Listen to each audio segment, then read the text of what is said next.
Magandang araw! Sama-sama tayong matuto sa Teacher Sal Learning Resource Channel.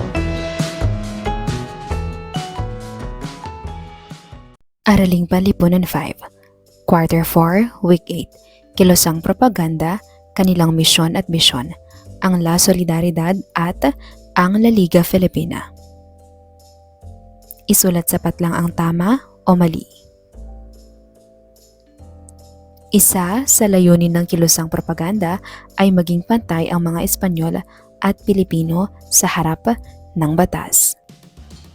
Si Graciano Lopez Haina ang naging patnugot ng pahayagang La Solidaridad. Itinatag ang kilosang propaganda noong 1892. Mali. Itinatag ang kilosang propaganda matapos bitayin ang tatlong paring martir noong 1872. Tama. Naging miyembro ng kilosang propaganda si Carlos Maria de la Torre. Mali.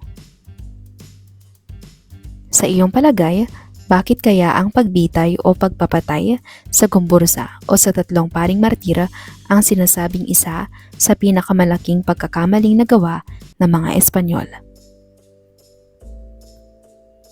Isa ito sa pinakamalaking pagkakamali ng mga Espanyol dahil hindi makatarungan ang pagbitay sa gumbursa. Wala namang matibay na ebidensya laban sa kanila, ngunit pinarusahan pa rin sila.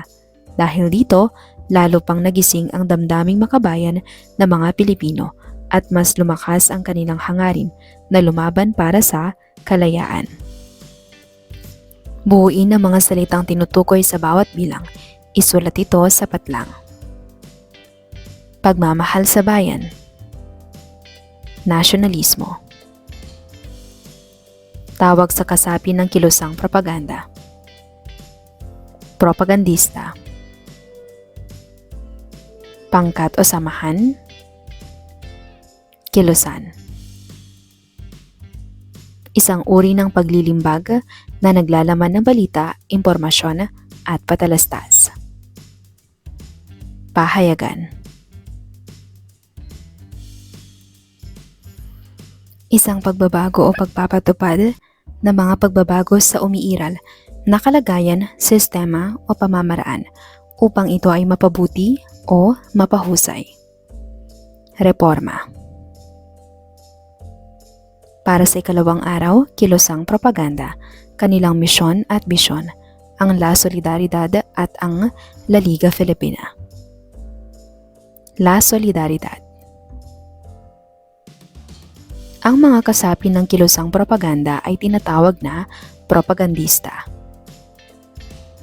Sila ay matatapang na sumulat ng mga artikulong naglalahad ng pang-aabuso ng mga Espanyol at ang kaawa-awang kalagayan ng mga Pilipino. Isinawalat nila ang mga ito sa pahayagang La Solidaridad, ang opisyal na pahayagan ng kilusan. Si Graciano Lopez Haina ang naging unang punong patnugot ng pahayagan.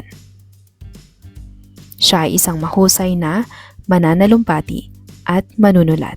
Sa kanyang mga akdang Fray Butod at Esperanza Lahia del Fraile ay tinuliksan niya ang katiwalaan ng mga praile. Kabilang din si Dr. Jose Rizal na gumamit ng pangalang Laong Laan at Dimasalang sa kanyang pagsulat sa Kilusan. Higit siyang nakilala sa kanyang dalawang walang kamatayang nobelang No Limitangere at El Filibusterismo. Tinuliksa naman ito ang katiwalian sa panahon ng mga Espanyol. Inihalin tulad niya ito sa sakit na cancer na unti-unting sumisira sa lipunan. Ang kanyang nobelang El Filibusterismo ay inihandog niya sa gumbursa na lalong nagpagising o nagpaigting sa damdaming makabansa ng mga Pilipino. Tinagurian namang pinakadakilang manunulat ng kilosang propaganda at isang mahusay na manananggol si Marcelo H. del Pilar. Binuksan niya ang isip ng mga Pilipinong magkaisa upang lumaban sa pang-aaping ginawa ng mga Espanyol. Itinatag niya ang Diaryong Tagalog, isang pang-araw-araw na pahayagang tumutuliksa sa katiwalian ng mga Espanyol. Gumamit siya ng pangalang Plaridel sa kanyang pagsulat at nakilala siya sa kanyang mga akdang, dasalan at toksohan. Kay Ingat Kayo at Ang Sagot ng Espanya sa Hibik ng Pilipinas.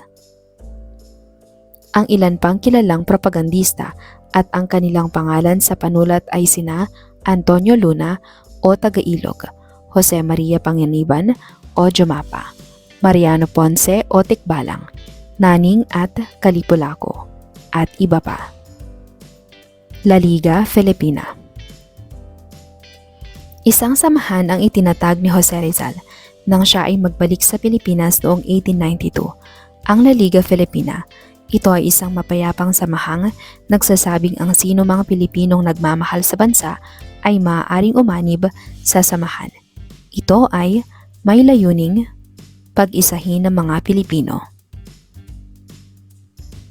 Tulong-tulong na maipagtanggol ang mga Pilipino ang sarili sa mga karahasan at pang-aabuso ng mga Espanyol. Mahadlangan ang mga gawaing nakapipinsala at walang katarungan. Mapaunlad ang sistema ng edukasyon, pagsasaka at pangangalaga sa bansa. Mag-aral at magsagawa ng mga reforma. La Liga Filipina. Maraming sumapi sa samahang ito, kabilang na sina Andres Bonifacio at Apolinario Mabini na ikinatakot ng pamahalaang Espanyol. Kaya't noong ika-6 ng Hulyo 1892 ay ipinadakip at ipinatapon nila si Jose Rizal sa probinsya ng Dapitan na naging dahilan ng paghina at tuluyang pagwawakas ng samahan.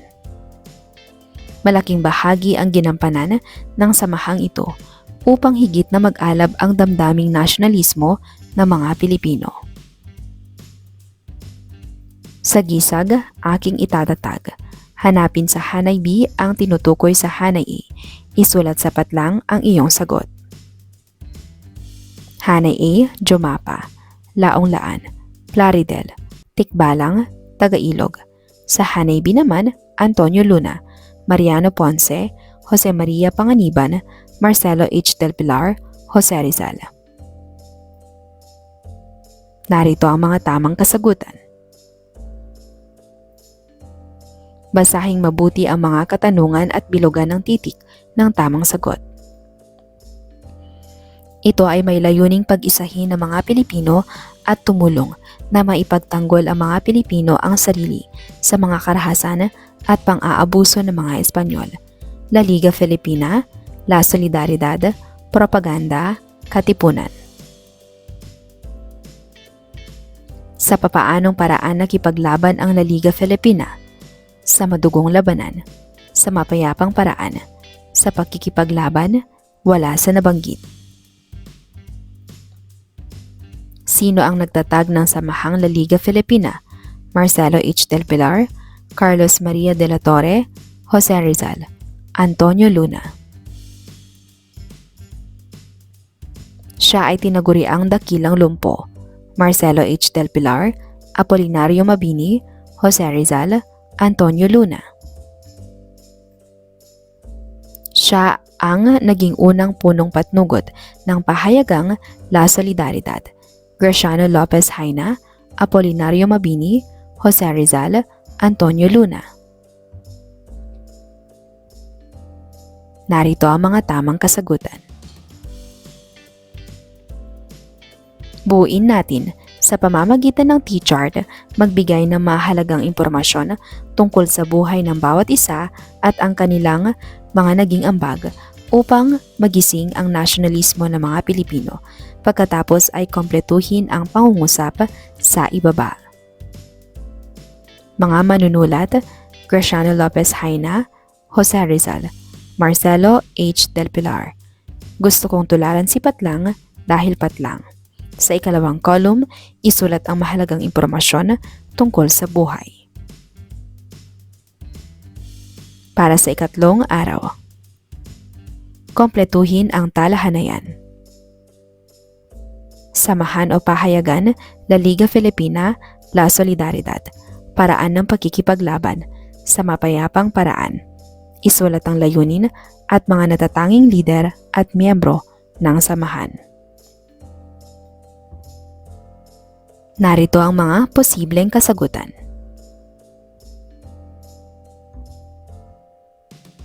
Palawakin pa natin. Sa iyong kwaderno, gumawa ng learning journal. Sagutin ang mahalagang tanong sa ibaba bilang paglalahat sa araling ito. My learning journal. Paano nakatulong ang mga samahang na itatag sa pagkagising ng damdaming makabayan ng mga Pilipino? Sa iyong palagay, bakit nagwakas ang dalawang samahan nang hindi nakamit ang ipinaglabang layunin? Para sa ika-4 na araw. Basahing mabuti ang mga katanungan at bilugan ng titik ng tamang sagot. Sila ay matatapang na sumulat ng mga artikulong naglalahad ng pang-aabuso ng mga Espanyol at ang kaawa-awang kalagayan ng mga Pilipino. Propagandista, katipunero, ralihista, wala sa nabanggit. Tawag sa opisyal na pahayagan ng propaganda. La Liga Filipina, La Solidaridad, Katipunan, Diaryong Tagalog. Naging unang punong patnugot ng pahayagan, siya ay isang mahusay na mananalumpati at manunulat. Graciano Lopez Haina, Apolinario Mabini, Jose Rizal, Antonio Luna. Siya ay gumamit ng pangalang Laong Laan at Dimas Alang sa kanyang pagsulat sa kilusan. Graciano Lopez Haina, Apolinario Mabini, Jose Rizal, Antonio Luna. Ito ang nobela ni Dr. Jose Rizal na inihandog niya sa Gumburza na lalong nagpagising sa damdaming makabansa ng mga Pilipino. Noli Me Tangere, El Filibusterismo, Fray Botod, Esperanza, La Hia del Fraile. Tinagurian naming pinakadakilang manunulat ng kilusang propaganda at isang mahusay na manananggol. Graciano Lopez Haina, Apolinario Mabini, Marcelo H. Del Pilar, Antonio Luna. Kailan itinatag ni Jose Rizal ang La Liga Filipina? 1889, 1892, 1898, 1829. Alin sa mga sumusunod ang ginamit na pangalang pangsulat ni Marcelo H. Del Pilar? Jomapa, Naning, Plaridel, Tagailog. Dahil sa takot ng mga Espanyol sa pagkakatatag ng La Liga Filipina, ipinadakip si Jose Rizal saan siya ipinatapon. Dapitan, Intramuros, Mindanao, Italy. Alin sa mga sumusunod ang hindi kabilang sa layunin ng La Liga Filipina? Pag-isahin ng mga Pilipino, tulong-tulong na maipagtanggol ang mga Pilipino ang sarili sa mga karahasan at pang-aabuso ng mga Espanyol. Mahadlangan ang mga gawaing nakapipinsala at walang katarungan. Makakuyo ng mga sandatahang armas sa Espanyol. Narito ang mga tamang kasagutan.